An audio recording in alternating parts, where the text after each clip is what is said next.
سلام دوستای خوبم، من مجتبی‌ام. ما توی یه سری جدید از ویدیوهای توی چنلمون میخوایم در مورد این صحبت کنیم که مهاجرت تحصیلی چجوریه و چجوری میتونیم مهاجرت تحصیلی انجام بدیم، حالا چه مستقیم از ایران چه اگر توی خارج هستیم و بخوایم اونجا مهاجرت تحصیلی بکنیم.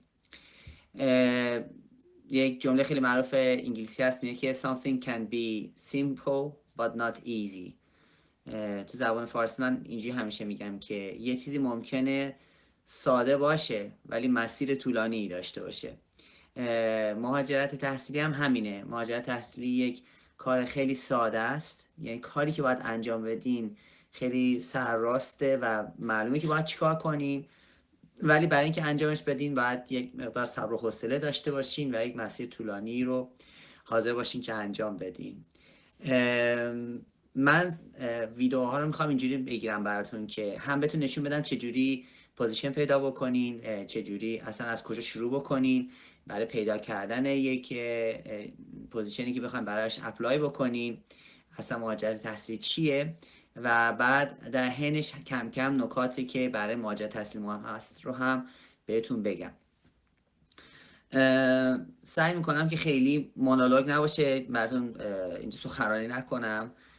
من الان برای ویدیو امروز فقط یک نکته میگم و بعد از اینکه این نکته رو بگم با هم شروع میکنیم که ببینیم که چجوری میتونیم پوزیشن برای اپلای پیدا بکنیم.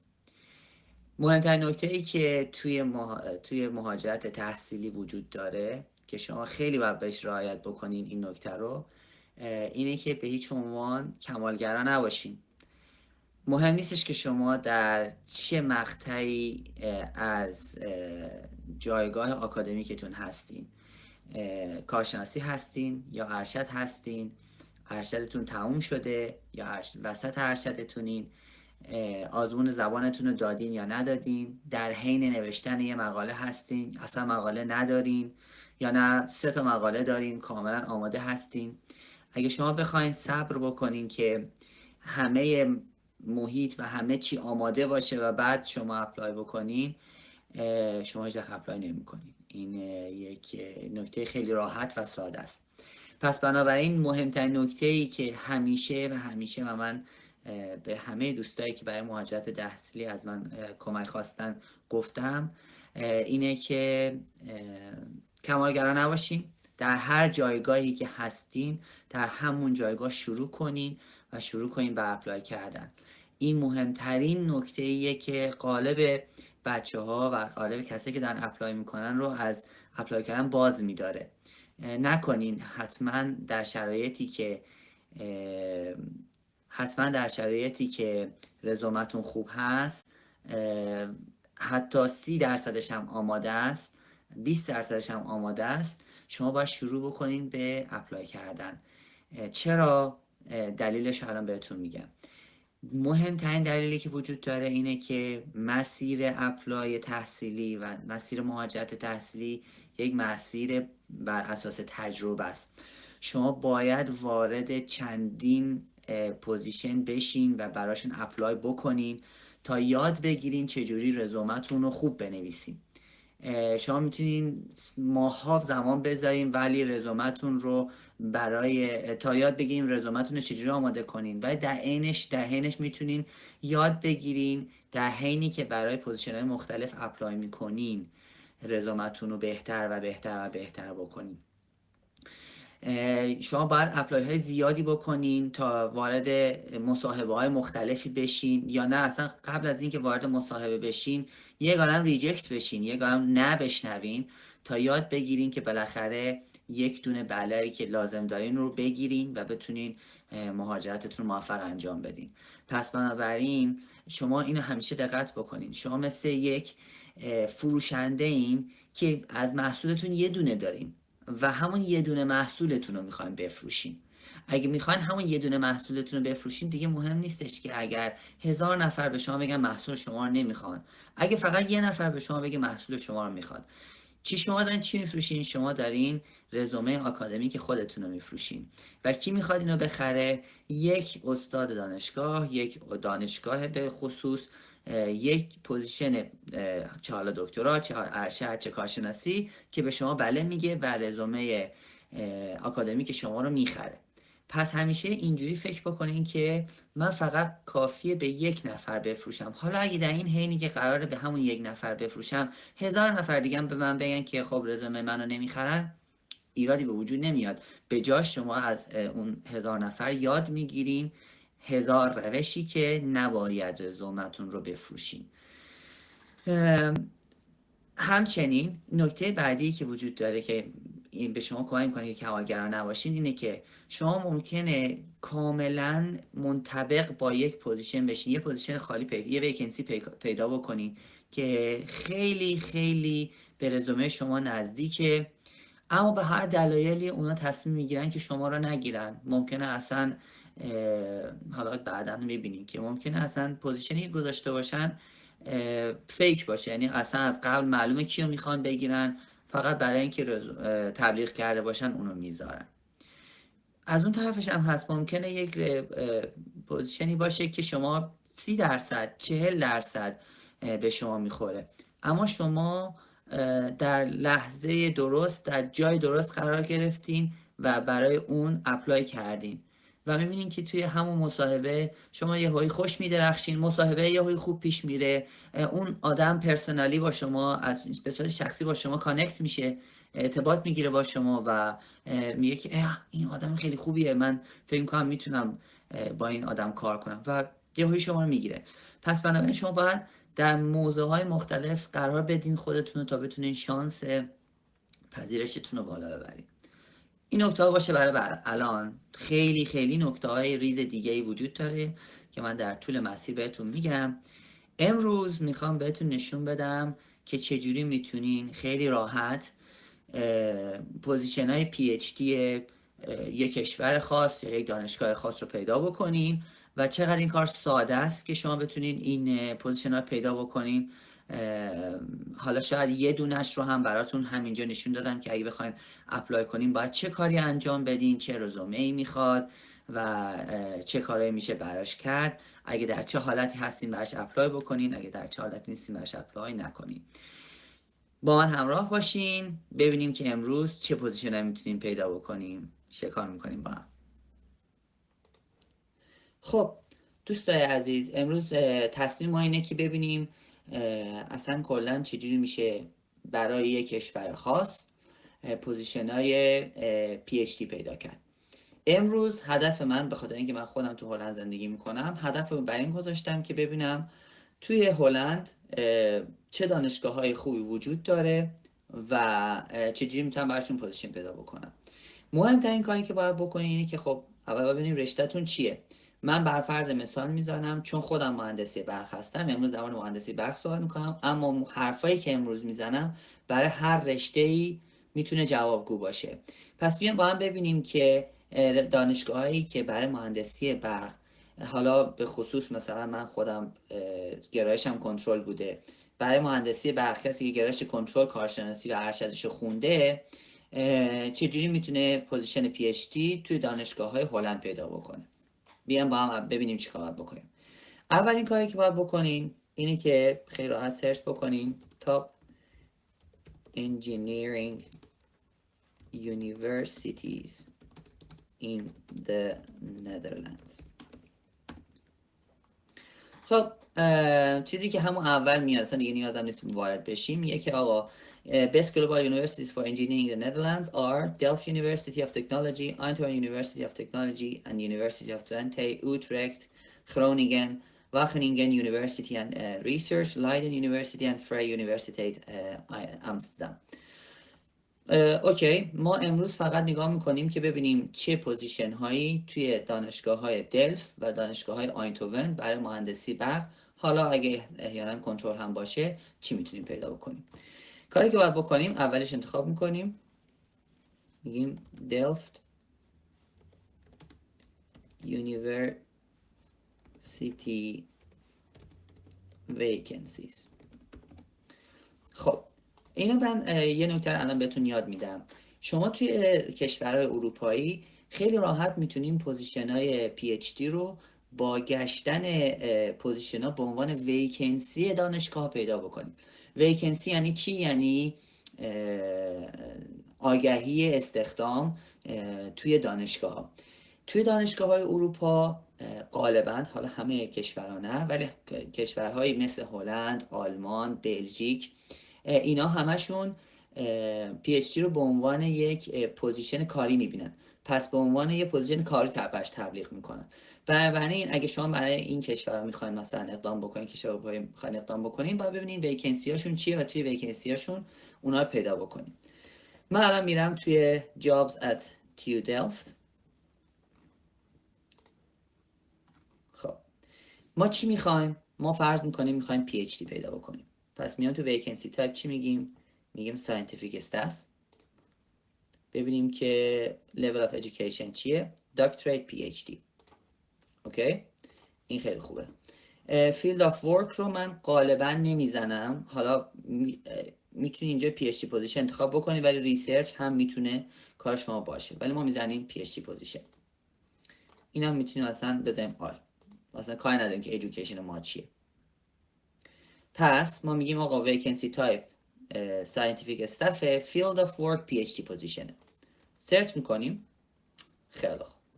حالا دپارتمان ما چیه؟ اینو کم کم یادتون میدم بعدن که دپارتمان های مختلف چه کارایی میکنن، ولی ما فرض میکنیم فقط الکتریکال انجینیرینگ رو میخوایم ببینیم.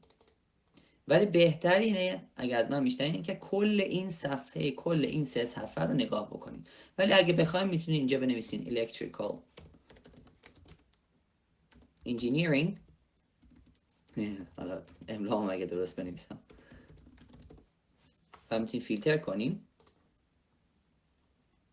خب میبینید که اینا فقط فکالتی آف الکتریکال انجینیرینگه. اوکی. safe use of AI in telecommunications، این مخابراتیه. co-evaluation of telecommunication and network، مخابراتیه. cross domain networks of critical infrastructures، مخابراتی. just in time test generation، مخابراتی. in memory brain inspired edge processor، بیشتر الکترونیکیه. reliable AI accelerator design، الکترونیکیه. self-learning interconnected، reinforcement learning theory، این میتونه باشه. secure data sharing in federated edge clouds. اوکی، به در نمیخوره. حالا من اینو برمیدارم، فیلترمو برمیدارم، نگاه میکنیم ببینیم که چیزی به درد ما میخوره که ممکنه توی مکانیکال انجینیرینگ باشه. اوکی. safe control of certain systems from data. This is actually very good. این خیلی خوبه. water electronics, electromechanicals, energy transition, design of biohybrid. نه self-resolving simulation. نه signal processing. نه. ببینین چقدر نکته مهمیه. مثلا شما اگه یه آدم مخابراتی هستین و میخواین یاد بگیرین چجوری اپلای کنین، فیلتر نکنین، چون الان ما یک سیگنال پروسسینگ فور لو پاور دیجیتال رادارز داریم، ولی این توی که یک موضوع کاملا مخابراتیه، ولی اینو توی مکانیکال انجینیرینگ میخوان. پس اینو یاد بگیرین که هیچ وقت خودتون محدود نکنین به دانشکده که توی ایران درس خونین، بر همون دانشکده اقدام بکنین. اوکی. structural fracture، AI driven. نه. future wind frames، firm farms control. این خیلی خوبه. اوکی. mechanical engineering developer centered just in time test، position modeling human behavior. نه. اوکی. PhD position automated vehicle user interaction in relation to environment perception. میتونه خوب باشه.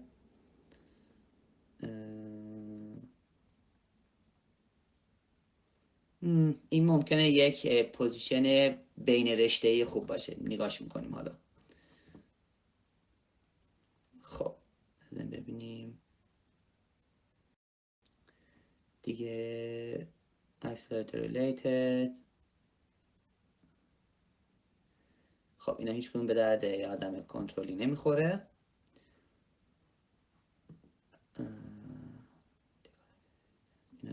باز کردیم دیدیم. اوکی. Design, modeling and 3D printing of bio-based metamaterials.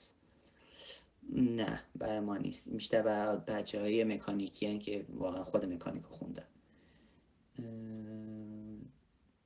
Field monitoring of debris accumulation, hydraulic structures. نه این برای بچه های عمرانیه. Socioeconomic assessment, designing promising pathways, awareness. اوکی. نه خب اوکی، هیچ کدوم از نیست. این هم اکچولی یکی حالا باز میکنیم ببینیم اگه به دردمون میخوره نگهشون میداریم، اگه به دردمون نمیخوره خب میبندیمشون، کاری نداره. Reinforcement learning theory. اولین چیزی که میخونین اصلا این جزئیاتشو میذارین کنار، اینجاش نگاه میکنین. Hold a master degree in mathematics, computer science, physics related, mathematical background knowledge. خب مثلا میگه که مثلا باید آمار بلد باشین، بهینه‌سازی بلد باشین، اگه ماشین لرنینگ هم بلد باشین خب یک خوبه. و فقط هم میخواد از شما که انگلیسی بلد باشین، مثلا هلندی ازتون نمیخواد. بعد حالا که اینو خوندین مثلا ببینین الان این همینجا سریع نتیجه گیری بکنین. الان این پوزیشن برای آدم کنترلی چقدر نزدیکه؟ تقریبا 15%، چون فقط اپتیمیزیشنش میخوره و استاتیستیکش، یعنی که بهینه سازی و آمارش به در نزدیکه، چیزی بیشتر از این به شما نمیخوره. پس فعلا اینو باز نگه میدارین ولی نگاه میکنین ببینین چیزی نزدیکتری پیدا میکنین یا نه. خیلی Safe control of uncertain systems from data. چی میخواد؟ Master degree in systems and control, applied mathematics, computer science or related fields. همینجا نشون میده که شما اگه بخوام برای این پوزیشن به عنوان آدم ارشد کنترلی اقدام بکنین، شما همین الان 50% نزدیکی دارین. خب همینجا نگاه جالب بکنین. گفته که این مال چه گروهیه؟ Center of Systems and Control. استاداتون کیه؟ یه آقای حالا ما نمیشناسیمش و آزیتا دبیری. یعنی این که یکی از استادایی که برای این پوزیشن هست ایرانیه و این یه مزیت برای شما میتونین خیلی راحت‌تر با اون فرد در حین مصاحبه صحبت بکنین. پس شما حتما باید این پوزیشن رو نگه دارین تا براش اپلای بکنین. اوکی؟ حالا میتونیم بعداً بشینیم، بعداً که خواستیم ببینیم که چه جوری براش اپلای کنیم، بیشتر میخونیم، یاد میگیریم که باید چی بگیم و چی جوری خودمون رو ارائه بدیم. ولی فعلا اینو نگه میداریم، این خیلی پوزیشن خوبیه.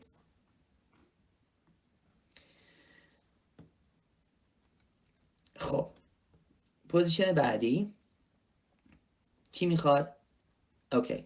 اولا چی بود؟ PhD position in the field of future wind farms control. این مثلا پس احتمالاً یه چیزی بین برق قدرت و کنترله، چیزی که من در لحظه متوجه میشم.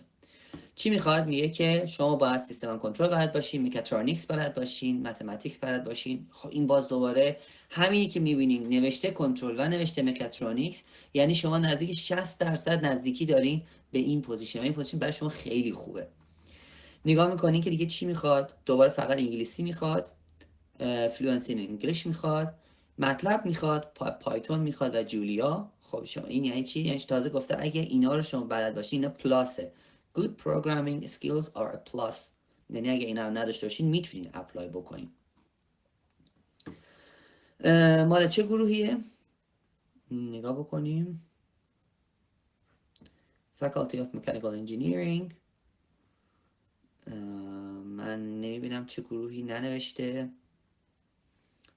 بعض وقتا می نویسم، بعض وقتا میتونیم ببینیم که میتونیم پیدا بکنیم مسئولش کیه، استادش کیه. اوکی. مثلا اینجا این دو نفر یان ویلن و مارتا دوتا استادای شما هستن. خب این هم خیلی پوزیشن خوبیه، پس من این دوتا رو نگه میدارم.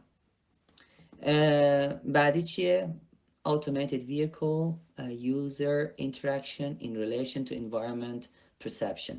اوکی همین اول نگاه میکنیم. به نظر من در نگاه اول خیلی متوسط میشه بخوره، ولی خب چی گفته؟ MSc Mechanical Engineering Control Engineering or equivalent. این خوبه. همین، هیچ چیز دیگه هم از شما نمیخواد. فقط فرق مهمش اینه که این proven recording programming skills میخواد. اینو بعدنها بهتون یاد میدم که شما چجوری میتونید نشون بدین که programming skill بلد هستین و چقدر این کار کمک میکنه. خب nice to have background in human factors, user interfaces, biomechanics, machine learning, radar technology or automotive engineering. خب اگه حالا شما توی یکی از این موضوعا کار کردین، مثلا در صنعت خودرو کار کردین، پوزیشن ارشدتون پایه‌نامه ارشدتون در مورد رادار بوده، بایومکانیک بوده، همین الان شما یک قدم جلوتر هستین. پس این هم تقریبا مثلا 50% کورلیشن داره و این رو هم توی موضوعتون میذاریم. خب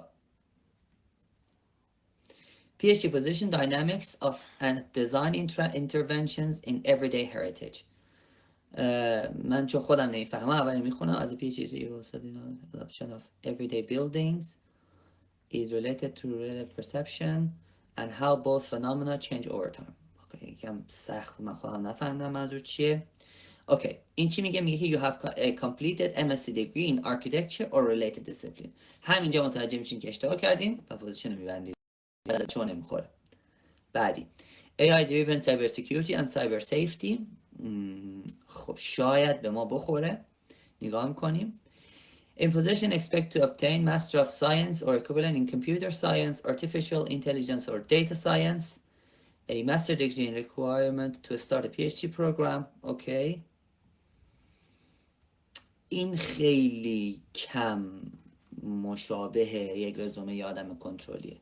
من برای الان چون به اندازه کافی پوزیشن خوب پیدا کردم میبندمش، نیاز نیست که نگهش دارم. خب همین الان ما فقط یه دانشگاه رو نگاه کردیم و فقط برای کنترل نگاه کردیم و 3 تا پوزیشن خیلی خوب، حداقل 3 تا پوزیشن خیلی خیلی نزدیک پیدا کردیم، یه پوزیشن تا حدودی نزدیک پیدا کردیم.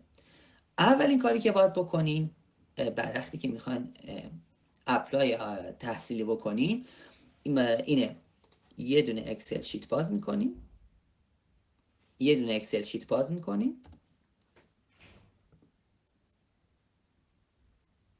خب یه اکسل شیت بلنک هم ایجاد میکنیم. بس میزنه نامبر، بعد میزنه تایتل، لینک، من لینک رو بهتر آخر بذارم، یونیورسیتی، ددلاین، لینک. برای الان کافی. جنسیم 1 2 3. بچه ها حتما لازم نیست اکسل باشه، هر چیز دیگه ای هم داشته باشین خوبه، مادام این که شما همیشه یک لیست داشته باشین از اینی که چه پوزیشن هایی دارین اپلای میکنین و توی هر کدومش در چه شرایطی هستین. برای من یه استاتوس هم میذارم براش. خب ببینیم تایتل چیه. یکی شروع میکنم. خب نمیسیم Safe control of uncertain systems from data. اوکی، میذارینش اینجا. الان اینجوریش میکنین، یک اینجوری هم بهش میدین. خب خوبه. بعدی نبازه همین رو شروع کنیم. مهمترین نکته که وقتی دارین اپلای تحصیلی میکنین اینه که ببینین این پوزیشنی که دارین براش اپلای میکنین ددلاینش کیه. ددلاین یعنی آخرین زمانی که شما مهلت دارین برای این پوزیشن اقدام بکنین.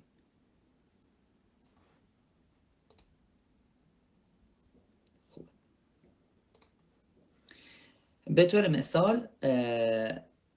مثال برای این زمانی که شما باید انجام بدیم 15 دسامبر. اینو اینجا وارد میکنین، می نویسین 2024 12 15. خوبه؟ خب خودش هم براتون درست میکنه. یونیورسیتیش هم هست دلفت یونیورسیتی. خب اینجوری میکنیم. استاتوسش اینه که خب تو اپلای هنوز اپلای نکردین و لینکش هم میذاریم. ببخشید لینکش هم میذاریم. اینم لینکش. خب خوبه.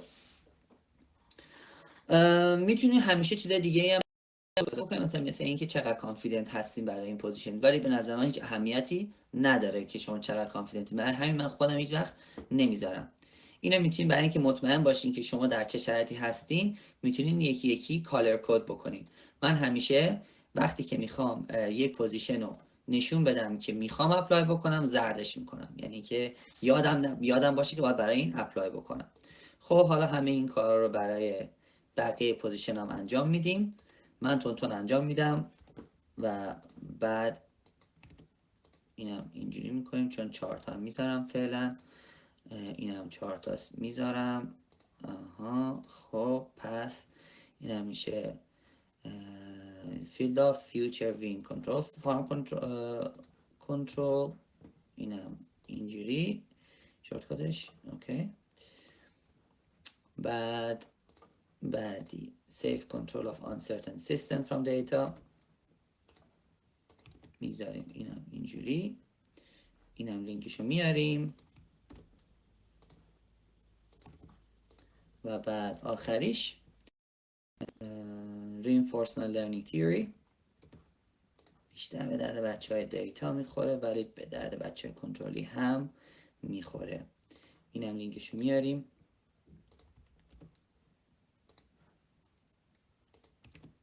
این دانشگاه 8 دسامبر. خب پس برای این خیلی عجله بکنیم. 2024 12/8. این یکی 15 دسامبر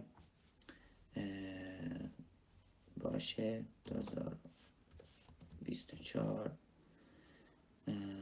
12/15 و این آخر این یکی 5 ژانویه است. اوکی.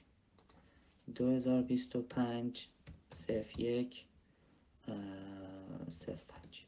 اوکی. خب اولین و مهمترین قدم رو برداشتیم. ما یک لیست تهیه کردیم از همه پوزیشن هایی که میخوایم براش اپلای بکنیم.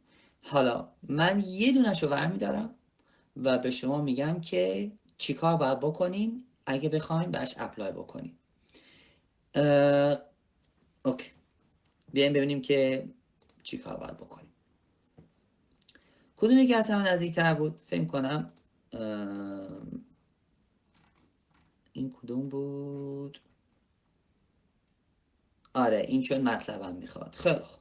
حالا که شما فهمیدین که میخوان یه پوزیشنی هستش که نزدیک به شماست، شما باید ببینین که این پوزیشن برای اپلای کردن چه چیزی از شما میخواد. خیلی راحته. اولین چیزی که از شما میخواد سیویه. اوکی. ما اینجا فرض برای میذاریم که شما سیویتون آماده است. بعدا من یه ویدیو براتون میذارم توی چنلمون. حتما اگه چنلمون فالو بکنین، سابسکرایب یادتون نره.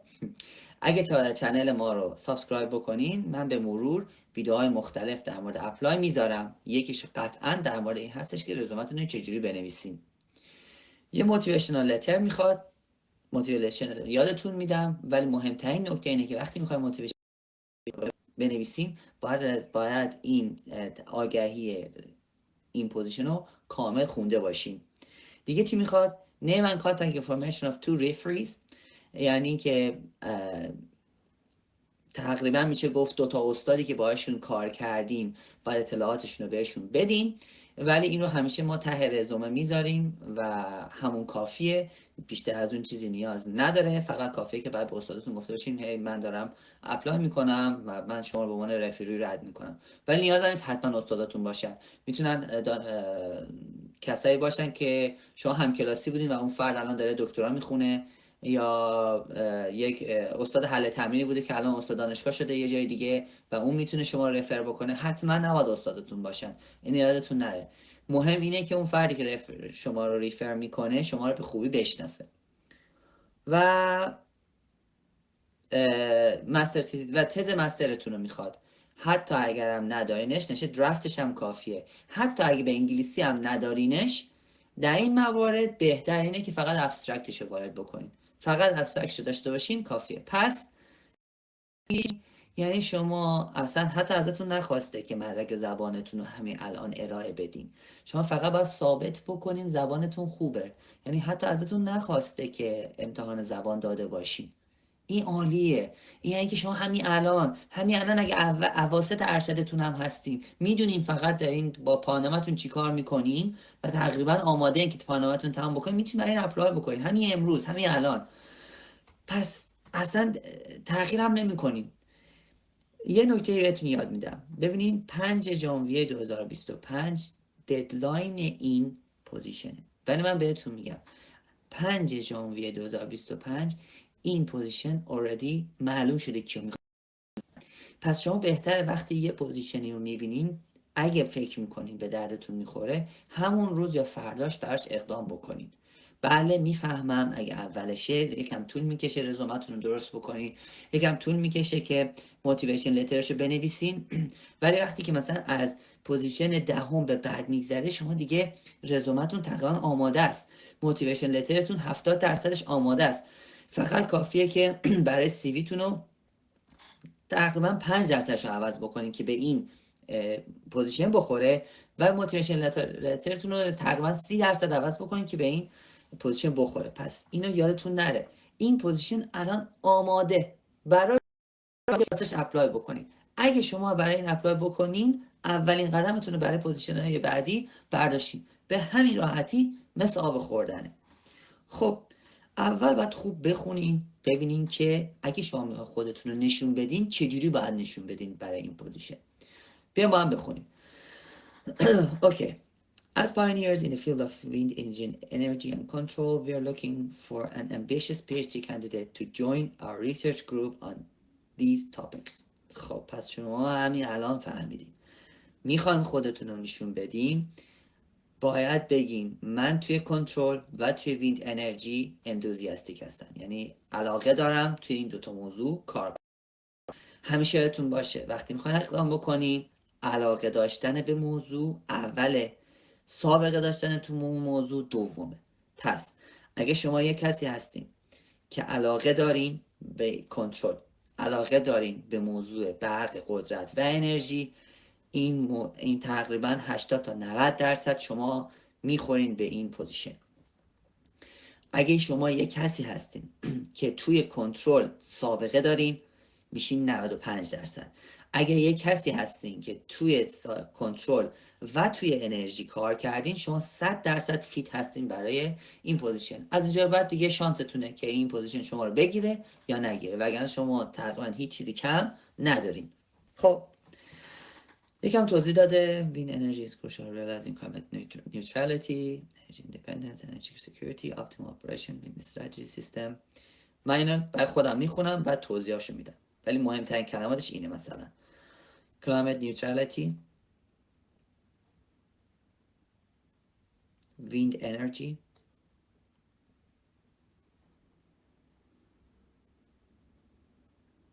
cost of investment and energy generation, optimization based controllers,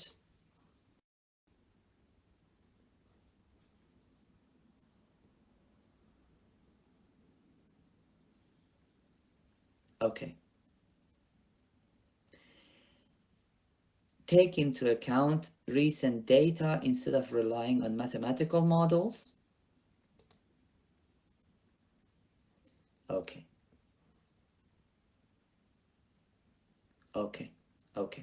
ببینیم بچه ها خیلی راحته. این پوزیشن در مورد چیه؟ در مورد ویند انرژیه، در مورد توربین های بادیه. هدف این پوزیشن برای کلایمت نیوترال، یعنی برای انرژی پاک و تولید برق پاکه. پس این یکی از مهمترین نکاتیه که شما باید تو موتیویشن لترتون بنویسین که برای شما خیلی موضوع مهمیه و شما براش دغدغه دارید.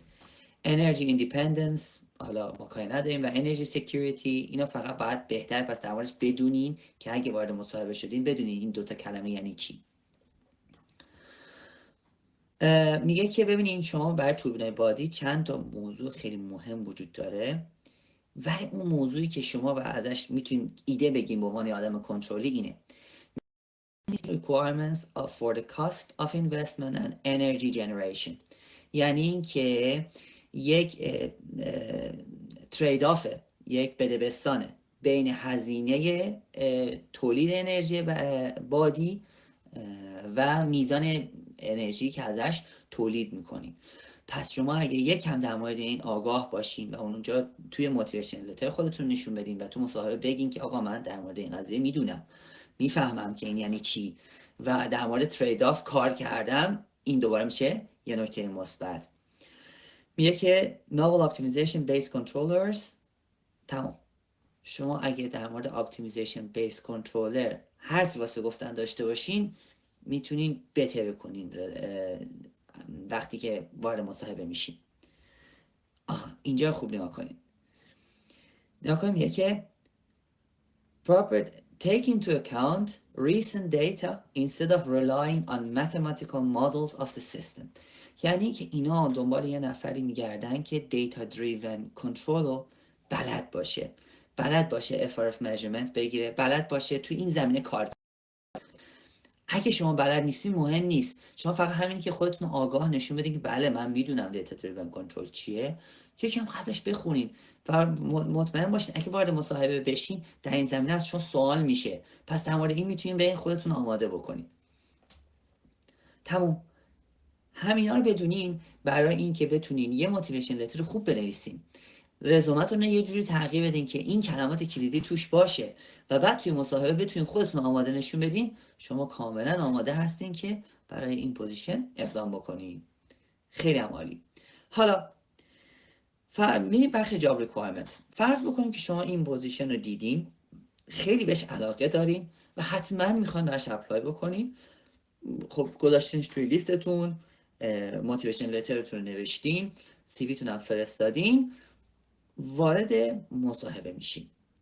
قبل از مصاحبه بشین نگاه میکنین به بخش جاب ریکوایرمنت، میبینین که خب شما بله شما توی کنترل که خب درس خوندین، شما پیش‌فرضمون امروز این بود فاندامنتال نالج پایه اپتیمیزیشن و کنترل رو دارین. شما اگه یه دانشجوی ارشد کنترلی هستین حتما اینا رو میدونین، پس همین الان دو تا بولت پوینتشو دارین. Capacity to communicate effectively with peers, students and stakeholders. خب شما باید قابلیت صحبت کردن با دیگران رو نشون بدین. خیلی کار سختی نیست، خیلی جمله عجیبی نوشته خب، ولی خیلی راحته. شما یک عالم پروژه گروهی با بقیه دانشجوها تو کلاستون انجام دادین. شما ممکنه استاد حل تمرین بودین، شما ممکنه توی یک مرکز علمی مثل IEEE یا مثل انجمن علمی کار کرده باشین. نه همه اونا به این میخوره.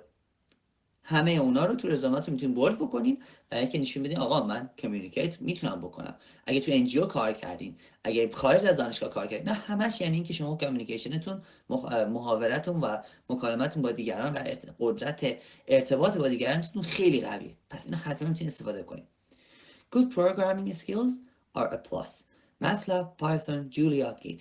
من میتونم متوجه بشم که شما به عنوان آدم کنترلی میتونین قاعدتا مطلب رو بلد باشین، ولی الزاما ممکنه پایتون یا جولیا یا گیت رو خیلی باشون آشنا نباشین. اوکی، حداقلش اینه که قبل از مصاحبه بریم بخونین این صدا چی هن و حداقل یه ایده در موردش پیدا بکنین و در طول مصاحبه نیازم نیست دروغ بگین، فقط کافیه بگین بله اگه شما در مورد پروگرامینگ اسکیل میخوام بدین آقا من مطلبم خیلی خوبه، من مطلب کار کردم، سیمولینگ کار کردم، این تول باکس هم خیلی خوب بلدم. من پایتون، جولیا و گیتو کار نکردم، رفتم مطالعه کردم، میدونم در مورد این موضوعات بر اساس قابلیتایی که از خودم میدونم و بر اساس اینکه میدونم مطلب رو چجوری بلدم، اینا بر من کاری گرفتن اینا خیلی ساده است. اگه واقعا فکر کنین اونقدر ارجنت هست، من قبل از اینکه پوزیشنم شروع کنم روی اینا یکم وقت بذارم، یا نه میتونیم هم که وقتی پوزیشن شروع کردیم من در یکی دو ماه اول در کنار اینکه ریسرچمو شروع میکنم روی اینا هم وقت میذارم. میتونین اینجوری جوابشو بدین. Fluency in English and open personality and communication skills in written and spoken English. خب این هم که خیلی راحته. شما اگه انگلیسیتون در حد اینی که بتونین این پوزیشن رو بخونین و بفهمین چی نوشته 70%، یعنی که شما برای همین پوزیشن آماده هستین. پس نیاز نیست فکر بکنین شما باید واو چقدر انگلیسیتون خوب باشه، سوپر پرفکت باشه، absolute without any problem. نه، اصلا نیاز نیستش که اونقدر انگلیسیتون خوب باشه. مادام اینکه شما میتونین اینو بخونین و بلند حرفش بزنین و خودتون رو با انگلیسی معرفی بکنین کافیه. شما آماده هستین برای این پوزیشن اقدام بکنین. بعدها توی ویدیوهایی که میذارم نشونتون میدم بر اساس اینکه یک آگهی پوزیشن رو دیدین چجوری برش اپلای بکنین. حالا بیایم ببینیم آخرین بخشی که برای این ویدیو دارم اینه که همونجوری که برای دانشگاه دلفت نگاه کردین برای دانشگاه آینتوون رو هم نگاه بکنین و این ویدیو رو تموم میکنیم. خب بذار من اینا ببندم دیگه. ما اینا رو سیو داریم، خیالمونم راحت. Eindhoven University of Technology. Eindhoven University of Technology vacancies. همین خوبه. خب vacancies این بخشید انگلیسیش میکنیم. خب scientific staff همینجا این خودش راحت کرده ما رو PhD and MDs. اوکی visit PhD site. MD چیه؟ بعدا خودتون نگاه کنین، یه روزی هم بهتون توضیح میدم چیه، ولی در مورد PhD ببینیم چیه. خب PhD at TUI explore نه من اینو نمیخوام. یکی همینجا سخت‌تر شد ولی مهم نیست. ببینیم که requirements, chat students, information, PhD defenses. اینا رو ما هیچ کنون کار نداریم. اینا هیچ کنون نمیخوره.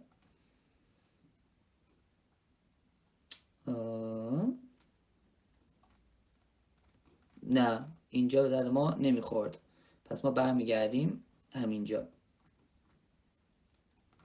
بذار ببینیم. بزن یه بار دیگه همینجا اوکی. میام توی scientific staff. آها اینجا. اوکی. positions accept. خب اینجا میگیم که موضوع چیه؟ هیچ کدوم از نمیست. PhD position. اوکی. alright. خب اینجا من دوباره اول الکتریکال و مکانیکال رو میزنم، ولی بهتون توصیه میکنم که هیچ وقت این کارو نکنین. همین الان 4 صفحه است. ببینیم که برای کنترل چیزی پیدا میکنیم یا نه. Engineering theory مخابراتیه. Foundation models نمیدونم مثلا چیه. Machine learning نمیدونم چیه. Computation elimination. اوکی این که اصلا به داشت نرشته پس به ما نمیخوره. Sensor agnostic AI casual machine learning میتونه جالب باشه. Internet of secure things نه. machine learning on large database نه. models for embedded and embodied AI in autonomous driving این میتونه خوب باشه. probing thermally enhanced antenna arrays مخابراتی. evaluation of MAI EMI assessment اوکی نه. congestion of radar cross section control اوکی this is also nice. حالا من چون خیلی کم شد این دوتا رو برمیدارم. من چی برشم؟ من متمتیک گذاشته بودم. اوکی من حالا مکانیکال انجینیرینگ رو میذارم. اوکی مایکروکمیکال ادوانس automation multiphysics modeling of این بد نیست. بعدی design manufacturing testing of liquid metal heat shielding concept نه. crack free secure estimation control. اوکی این perfect. اوکی خب بریم ببینیم چی میخواد. همون اول Master Degree Computer Science اول موضوعش چی بود؟ Casual Machine Learning Circuits sorry نه این به درد آدم کنترلی شاید خیلی نخوره. نه Models for embedded and embodied AI in autonomous driving چی میخواد؟ Computer science, machine learning or AI, background on science or engineering, still okay. Excellent command of English. Okay. این شاید خیلی خوب نباشه. اینو بیخیال میشیم. این چیه؟ The configurable meta surfaces for radar cross section control. اصلا هیچ ایده ندارم چیه. ولی چی میخواد؟ Electromagnetic fields, antennas and electromagnetic modeling, programming MATLAB and Python, expertise in commercial packages like ANSYS. اوکی این برای بچه های مخابراتیه، بازم برای کنترلر نیست. خب بعدی multi-scale multi-physics modeling and in the instability and fracture in canvas painting, mechanical, civil, computational, mathematical, engineering. نه این هم خوب نیست. خب اب نداره. این یکی چیه؟ Estimation and control of cyber physical systems. Okay. Master degree in systems and control or applied mathematics. این خیلی خوبه. این نزدیکه چون سیستم کنترل میخواد. این non-linear and hybrid dynamical system منفید به عالی. این همینجا 60% تا 70% به آدم کنترلی میخوره. اوکی همین الان اولین کار این کار هم داریم. میذاریمش اینجا، این میذاریمش اینجا. این میگه میشه Eindhoven University. بزرگش میکنیم. چی بود موضوعش؟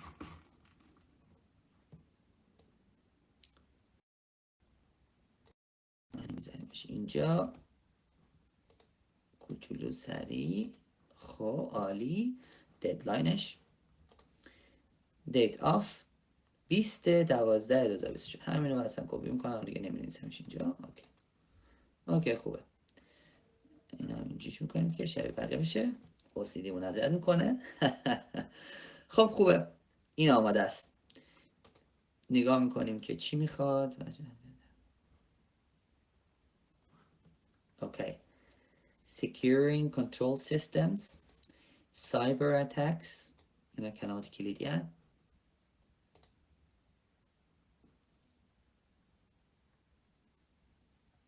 اوکی استاداش کی هستن؟ اوکی میشل چان و نیثن فاندواو. اوکی خوبه. خب پس اینم شد یه پوزیشن. بچه ها همین راحتی 2 دانشگاه از یک کشور فقط و فقط یک موضوع، فقط کنترل، ما 5 پی‌اچ‌دی پوزیشن پیدا کردیم. اگر شما همین امروز شروع کنین برای اپلای کردن، همین الان فقط در عرض این نیم ساعت 45 دقیقه که با هم وقت گذروندیم ما 5 پوزیشن پیدا کردیم. بچه‌ها اپلای تحصیلی خیلی راحته، خیلی مسیر ساده ای داره. پس همین امروز شروع بکنین، اصلا به فردا نندازین. حتی اگر رزومتون آماده نیست، دیدین که بعضی از اینا چقدر ساده بود که بتونین براش اپلای بکنین. یه CV میخواد، یه موتیویشن لتر میخواد و تمام. و شما آماده هستین که فردایی که آرزوشو دارین رو همین امروز بسازین. خیلی دوستتون دارم. لایک و سابسکرایب فراموش نشه. من تمام تلاشم میکنم که به صورت متداول ویدیوهای در مورد این موضوع براتون بذارم. مواظب خودتون باشین، هیچ وقت ناامید نشین و امیدوارم که نتیجه پذیرشتون رو ازتون بشنوم. شبتون خوش.